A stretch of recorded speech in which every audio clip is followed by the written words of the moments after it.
Baik, kembali kepada persoalan tadi, saya nak bawa penghayatan tadi. Disebutkan dalam hadis ini, kami sedang duduk bersama Rasulullah di dalam masjid. Cuba tuan-tuan bayangkan suatu ketika Sayyidina Ali menyebut, satu ketika kami sedang duduk bersama Rasulullah di dalam masjid. Dalam masjid ada Rasulullah, ada Sayyidina Ali dan ada sahabat-sahabat Nabi yang lain sedang duduk-duduk. Lalu apa yang berlaku? Tiba-tiba datang Mus'ab bin Umair. Masuklah salah seorang sahabat Nabi yang nama beliau Mus'ab bin Umair. Ya, dia sahabat, tapi bagaimana keadaan dia bila berdepan dengan Rasulullah dan sahabat lain? Tiada di atas badannya kecuali hanya sehelai selendang yang bertampung dengan kulit.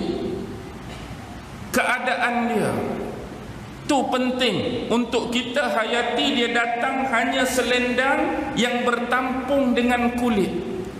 Maksudnya pakaian yang dipakai oleh Mus'ab amat-amatlah sederhana, dan mungkin boleh kita katakan sebagai pakaian seorang fakir, lagi miskin. Pakaian yang bercompang-camping, bertampal-tampal dengan kulit.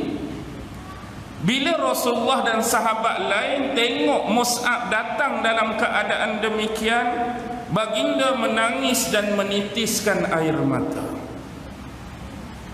Dalam syarah hadis menyebut 3 keadaan sahabat bila tengok Mus'ab, tuan-tuan. Ada sahabat yang tak sanggup tengok Mus'ab yang mereka kenal dulu amat jauh berbeza dengan Mus'ab yang sedang masuk dalam masjid. Ini bukan Mus'ab yang kami kenal dulu, amat-amat berbeza.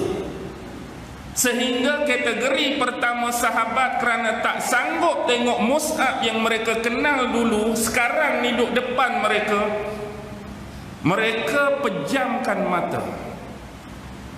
Mereka pejam mata, tak sanggup nak tengok Mus'ab. Kategori sahabat yang kedua, mereka tak pejam mata, tetapi mereka tundukkan pandangan dan wajah mereka ke bawah, tak sanggup tengok Mus'ab. Pertama pejam mata, yang kedua tunduk. Dua-dua keadaan ni tak mau tengok apa yang berlaku di hadapan mata. Dan yang ketiga, tengok sambil menitiskan air mata sebagaimana Rasulullah menitiskan air mata. Tuan-tuan, siapakah sahabat Mus'ab ini sebenarnya? Mus'ab dahulu adalah salah seorang lelaki yang saya kira apa yang Allah anugerahkan pada Mus'ab ini, kalau tanyakan kepada tuan-tuan, semua apa yang ada pada Mus'ab, itulah semua orang lelaki berkehendak. Mus'ab adalah seorang lelaki yang handsome dan tampan. Mus'ab adalah seorang lelaki yang kaya. Dia mewarisi harta peninggalan bapaknya yang bertaraf bangsawan. Dia adalah seorang lelaki yang digilai oleh wanita, yang menjadi buah mulut percakapan gadis-gadis di Mekah. Dia sentiasa memakai pakaian-pakaian yang mahal harganya. Dia sentiasa memakai harum-haruman. Kalau orang lalu di satu jalan, bila terbau satu bauan, mereka tahu bahawa kawasan ini pernah dilalui oleh Mus'ab. Dia ada haruman tertentu. Kaya, dimanjakan oleh kedua orang tuanya. Apa saja yang dia nak pasti ditunaikan. Sebagai seorang lelaki, apa yang Allah bagi pada Mus'ab ni yang tuan-tuan tak mahu? Yang saya sebut tadi, pertama, handsome dan tampan. Tuan-tuan nak tak sebagai lelaki handsome dan tampan? Jujur. Kalau tanya saya, memang saya sebagai lelaki normal, kalau dia tu normal, ustaz nak ke kalau kami adjust, kami make up wajah ustaz jadi tampan dan menarik? Ya, saya nak. Tuan-tuan nak. Orang lelaki nak handsome, nak tampan. Tetapi walaupun demikian, walaupun kita ni memang tak berapa handsome, tu pun duk perasan handsome tak habis dah. Perasan handsome walaupun tak berapa handsome. Kita boleh tengok ciri-ciri orang yang perasan handsome walaupun mungkin keadaan dia bersendirian. Nombor satu, waktu dia duduk di bilik air. Ada cermin dalam bilik air tu, pagi-pagi orang hak tak perasan dia tengok biasa je. Tapi orang hak jenis lagu ni duduk depan cermin, dia banyak gaya-gaya tu nak suruh nampak menarik kan. Dia tengok depan tu tak berapa menarik.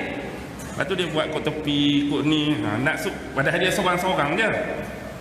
Satu lagi, kalau kita perasan bila kita tangkap gambar, ustaz hantarlah satu keping gambar, ataupun hak belum kahwin ni awet dia minta gambar satu keping. Dia tangkap dah gambar tu, padahal gambar dia dah boleh hantar terus. Tapi bila tengok tu, tak berapa menarik posting ni dah. Ada jerawat nampak sikit, kalau belah ni tak ada jerawat. Dia tukar kok ni pula. Tak puas hati pula lagu ni. Last kali 10 keping tu dia pilih hak paling teruk ke hak paling rasa paling bagus. Jarang orang nak hantar paling teruk kan. Hak paling bagus itulah dia hantar. Bila kawan tu terima, oh handsome sungguh, bolehlah kita buat dating, jumpa minggu depan. Jumpa minggu depan lagu mana? Tak berapa nak sama dengan gambar. Rupanya belah ni hari tu tak nampak. Jerawat batu penuh, toner tak sekata, pH bukan 5.5. Contoh. Baik. Itu Mus'ab. Harta yang diwariskan oleh bapak dia. Tuan-tuan nak tak harta banyak? Harta banyak, semua orang nak. Yang kedua, yang ketiga, digilai oleh wanita. Perempuan-perempuan duk bercakap pasal dia. Tuan-tuan pun nak.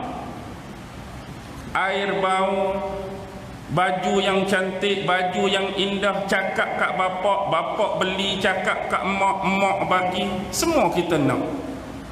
Tapi itu Mus'ab yang berada di Mekah dulu, tuan-tuan. Sebab itulah bila sahabat tengok dia sekarang, sahabat tak sanggup.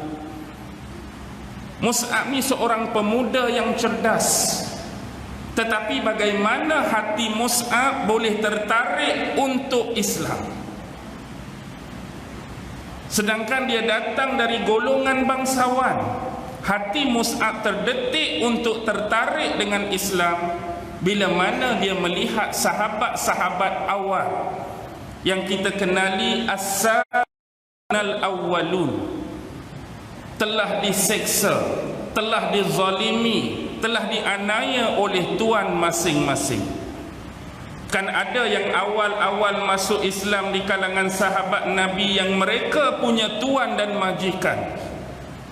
Bilal diseksa, bagaimana keluarga Yasir, Sumayyah dan sebagainya. Benda yang tertarik pada diri Mus'ab bila melihat karakter orang yang disiksa. Ni penting. Dia tahu bahawa orang ni jadi pengikut satu ajaran yang dibawa oleh lelaki yang bernama Muhammad. Itu biasa.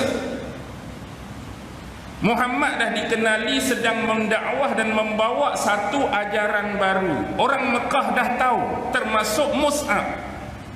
Tetapi yang terkesan bagi Mus'ab, rata-rata yang mengikuti ajaran dan dakwah Muhammad ini walaupun orang tu miskin, tetapi bila ditawarkan dengan sesuatu supaya tukar kembali,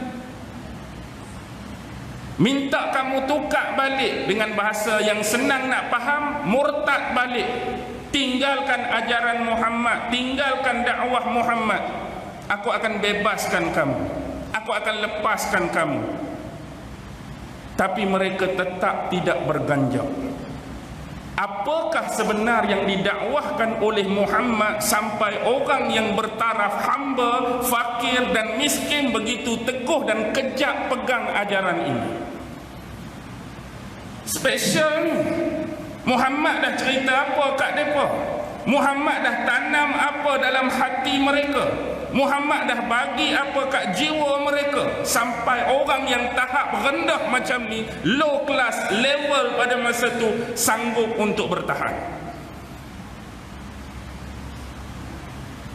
Jadi sampai akhirnya, dengan bantuan seorang sahabat Nabi, secara diam-diam dia mengunjungi tempat yang selalu Rasulullah berdakwah, kawasan yang agak terpencil di atas Bukit Safa.